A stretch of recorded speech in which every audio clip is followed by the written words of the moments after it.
Oh, tingin-tingin mo dyan. Gusto mo?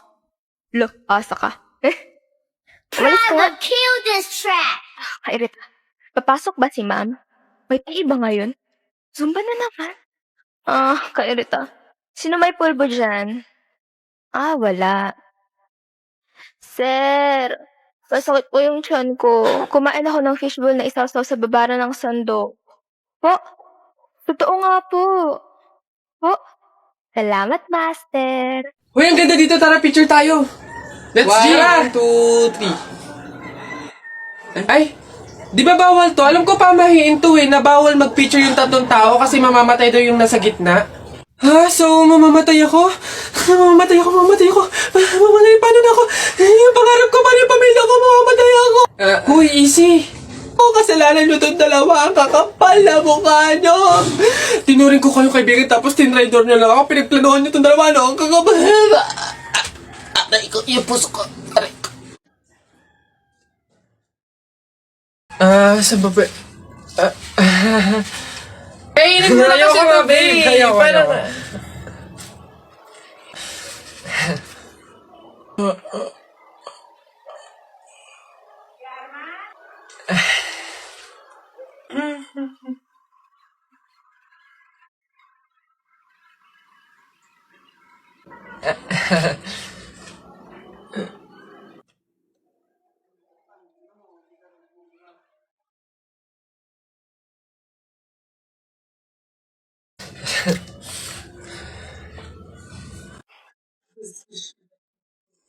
Tapol! Hoy, Jepoy, tara, bari na tayo. May bago na akong pellet, oh. Maganda to, bili to ni Papa, eh. Ba't yan binili mo? Ang liit-liit naman yan. Di na naman uso yung mga pellet na ganyang maliliit, eh. Yung sa akin, mahaba. Isang ganun agad, tapol agad. Yung sa'yo mukhang mahina, eh. Yan ata yung nangangain ng bala. Duwag ka lang. Takot, oh. Tara, ano? Magsuot ka na ng mga shield mo. Tapol! Hay, tumigil-tigil nga kayo sa barilan nyo pag kayo nakamat at naka-hospital pa kayo, sinasabi ko sa inyo. Miss, bayad nyo po. Ito. Ayan. Ma'am, yung anak nyo po. Ha? Bonak ka ba? Sumususo pa sa akin to, tapos pagbabayarin mo. Ma'am, hindi porke sumususo pa, wala nang bayad. Ano daw? Paano mo naman nasabi? O sige nga. Di ba yung mister mo, sumususo din naman sa'yo pero bakit nagbabayad? Ha? O ano? Ang bastos mo!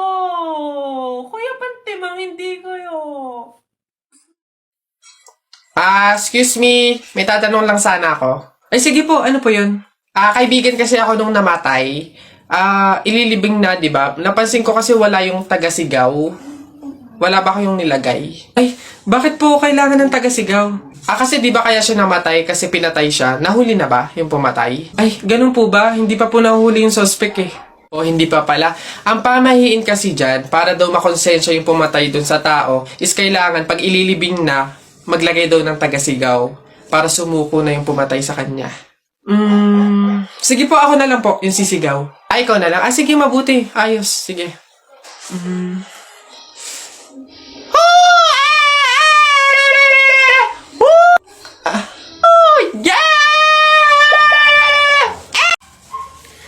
Anak! Nay. Kunin mo yung mga ginamit sa sugal ng burol ng lolo mo tapos sunugin mo. Nay, bakit? Basta masama yung pamahiin yun, gawin mo na lang. Yung mga baraha? Oo nga, basta lahat ng ginamit sa sugal, sunugin mo. Lahat, ha? Sige, Nay.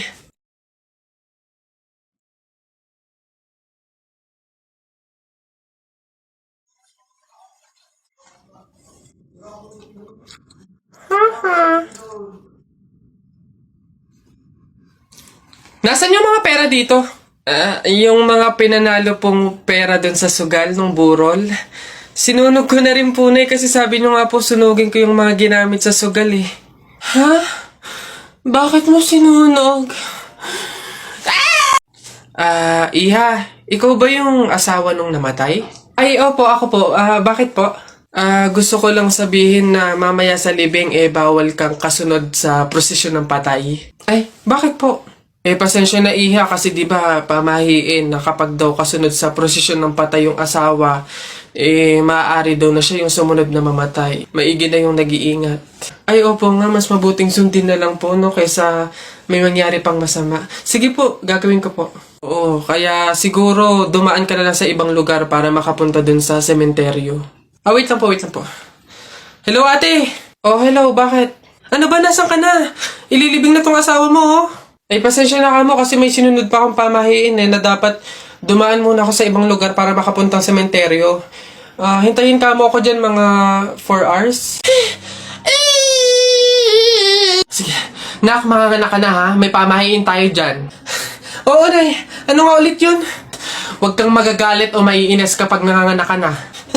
Ha? Bakit? Kasi daw maaari magkaroon ng kapansanan yung anak mo. Kaya pigilan mong huwag magalit, huwag mainis. Sige. Pipilitin ko. Ayan na, ma'am. Nakikita ko na yung ulo. Konti na lang, ma'am. Iri pa na. Konti, ma'am. Ayan na. Ayan na. Ay, naputol ko yung ulo ng bata. Ay, ano? Ay, anak. Pamahiin. Pilitin mo huwag magalit. Dali. Okay. Chill. Pamahiin. Sige, nurse, kabit mo na lang mamaya. Anak. Ay, nay, bakit? May hawak bang pera sa kabaong yung lolo mo? Wala po, nay. Bakit po? Ay, lagyan mo. Pamahiin kasi yun na dapat may hawak na pera sa kabaong yung namatay. Pinakapamasahin niya na kasi yun sa langit. Sige po, nay.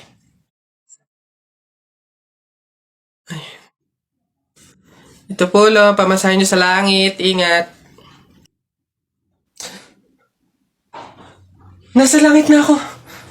Ay, opo, tay. Kasi sinunod po ng pamilya niyo yung pamahiin na dapat may hawak kayong pera sa kabaong para may pamasahe kayo dito sa langit. Ay, ganun ba? Naku, Teka. 1,000 yung binigay sa akin. Nasa yung sukle? Ibigay niyo sa akin, ano to? Dayaan to, ha? Akin na. Ano na? Nak? Oh, nay, bakit?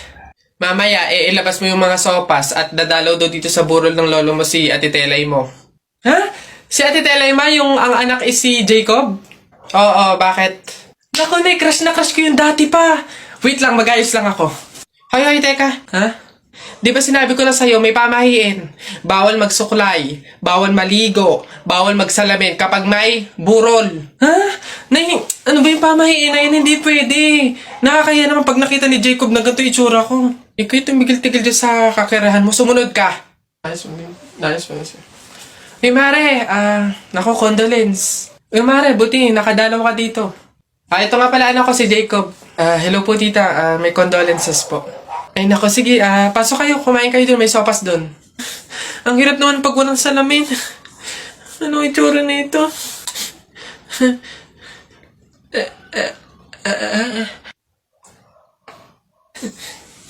Hi, Jacob. Hi. Lintik na pamahiin na yan. Isa, mudawa, mutaruta-ruta.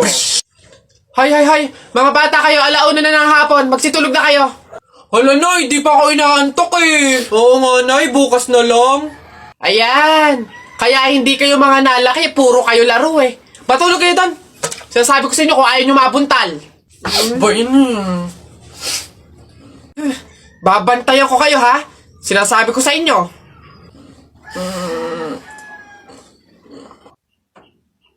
Dali, matulog.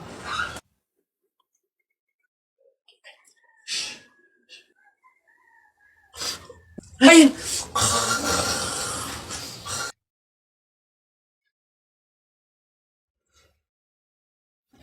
Sabi ni Ninoy Aquino, lahat tayo pantay-pantay. Taas mo yung kilikili mo, lahat tayo patay!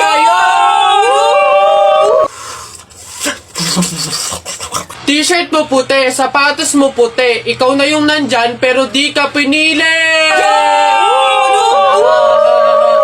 Hoy! Anong sinabi ko sa inyo? Uwe! Itong mga bata. Excuse me po, magtatanong lang po mawalang galang na. Wala po kasi kaming chicken oil dun sa table namin. Hihingi lang po sana ako. Ha? Chicken oil? Bakit? Dahil buto-buto na yung manok mo. Para saan? Para yun naman yung ulamin mo ng ulamin kapag bubulos ka na ng madaming kanin.